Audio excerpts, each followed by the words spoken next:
رب نے انبیاء اور کتابیں، شیطان اور دجال خود بھیجا، حضرت خضر سے بچہ قتل کروا دیا، امیری اور غریبی، نہیں بچہ نہیں قتل کروایا، بچے کی عمر ہی اتنی تھی، قتل کیوں کروایا؟ وہ آپ کو مسئلہ تقدیر سمجھایا کہ اگر کسی کا بچہ مارا جائے تو جو اس میں کہا تھا نا کہ یہ اگر بڑا ہوتا تو یہ ہوتا، تو اس کو یہ صبر آنا چاہیے، بچہ نہیں مروایا، ذہن میں رکھیے گا، اس بچے کی عمر اتنی تھی، صرف وہ مرتے ہوئے دکھا دیا آپ کو۔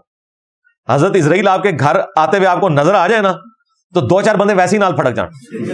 یہ اللہ نے پردے میں رکھا ہوا ہے، بہانہ سامنے کچھ اور رکھا ہوتا ہے، امیری اور غریبی بنائی، بالکل سب کچھ، یہ تو اللہ تعالیٰ کا مائنڈ سیٹ، اللہ تعالیٰ کا مائنڈ سیٹ یہ ہے کہ یہ دنیا کو اللہ نے قانون ابتلا کے اوپر بنایا ہے، آزمائش، کسی کو دے کر آزمایا ہے، کسی سے لے کر آزمایا ہے، اسی کے اگینسٹ جنت اور جہنم کا فیصلہ ہونے والا ہے۔ یہ آپ جتنی باتیں بتا رہے ہیں نا، یہ اللہ کے پلان کا حصہ ہے، اس میں سے نکالا اللہ تعالیٰ نے یہ ہے کہ دنیا ایک امتحان گاہ ہے، اور امتحان کے لیے آپ کو یہ ساری چیزیں رکھنی پڑتی ہیں، پلس اور مائنس، کچھ چیزیں ایسی ہوں گی جو گناہ کی کیٹیگری میں فال کریں گی، کچھ ثواب کی کیٹیگری میں فال کریں گی، اور پھر گناہ والی چیزوں میں اٹریکشن بھی ہوگی، یہ بھی ہو جائے گا، جو بخاری مسلم حدیث ہے، اللہ تعالیٰ نے جنت کو ناگوار چیزوں سے ڈھانپا ہوا ہے، یعنی جنت تک پہنچنے کے لیے آپ کو ناگواری والے کام کرنے پڑیں گے، حرام سے بچنا، نماز کی مشقت اٹھانا،